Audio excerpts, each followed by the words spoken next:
Yeah, don't forget that live interview with Andrew Hastie in London. That'll be coming up soon. We'll make connection with him in the next little while. But in the meantime, we've seen it here with horrible threats, and there's been a shocking increase in anti-Semitic attacks, not just in the Middle East, but in Europe and the US as well. In one case, a group of petrified Jewish students were trapped in a college library in New York while pro-Palestine protesters yelled and banged on the windows. Have a look at this.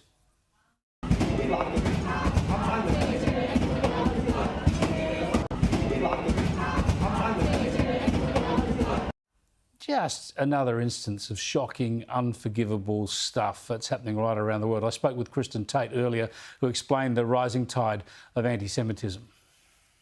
Oh, it's so disturbing, Chris.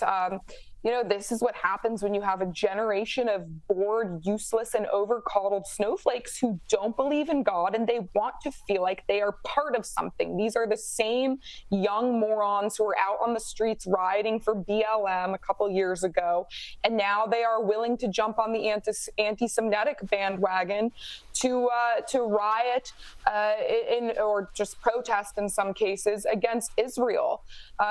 These same people who are out there, I guarantee you, Chris, if you ask these young people anything about the Israeli-Palestinian conflict, they couldn't tell you anything. They have no idea why they are out there. This is very dark stuff that's going on all around the world, particularly in Western countries right now. Yeah, the thing is, Kristin, these protests seem to be so devoid of facts. They seem to be based in ignorance. And what really upsets me is we don't see people out there protesting against the atrocities that Hamas committed against more than 1,400 Israelis. And they're not protesting either for the more than 200 hostages that are still being held by Hamas. Because people are terrified.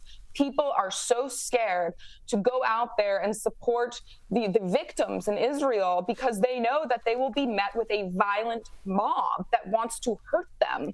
It is sickening, Chris. It is so sickening seeing these Americans going around ripping down posters of babies and children and the elderly being held hostage.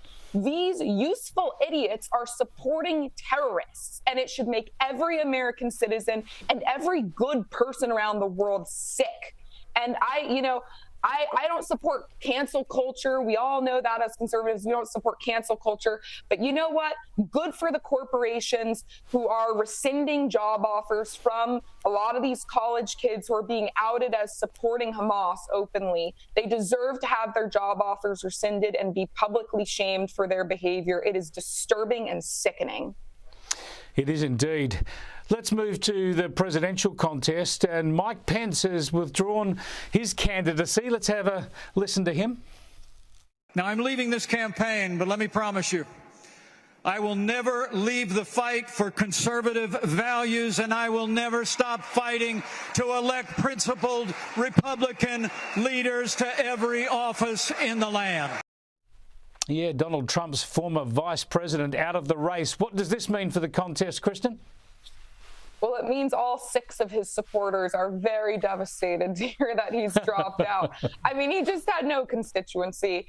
Unfortunately for Mike Pence, he's a very nice guy. He's a good Christian. But when he turned on Trump, that just really doomed his political future, because right now, Trump is the beating heart of the Republican Party and conservative voters. And there's just, it seems like there's no candidate, no matter how strong they are, who's going to change that. Some of these candidates might end up endorsing Trump when they drop out, which would be bad news for DeSantis. But, you know, Mike Pence didn't have a whole lot of support, so this probably won't shake up the race too much.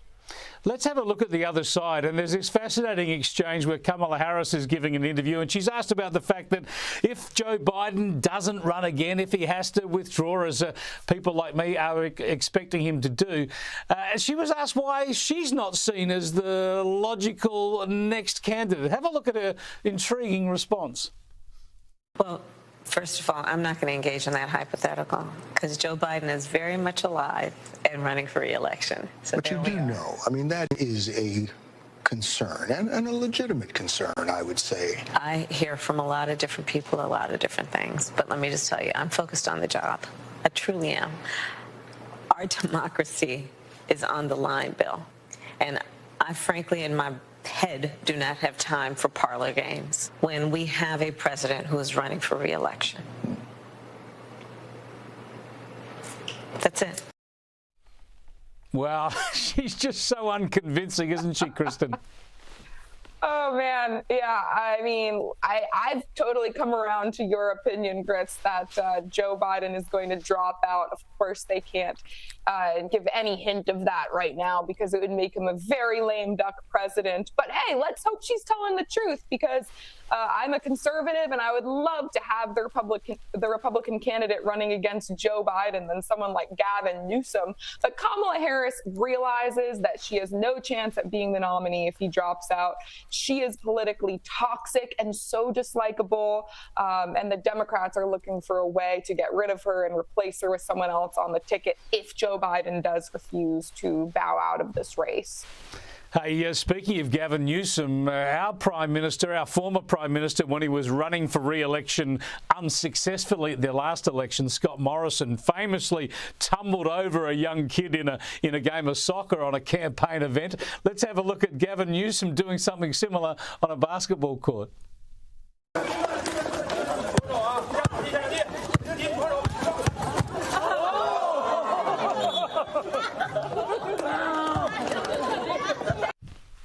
Familiar scenes to Australian viewers, Kristin. Will that do Newsom any harm at all?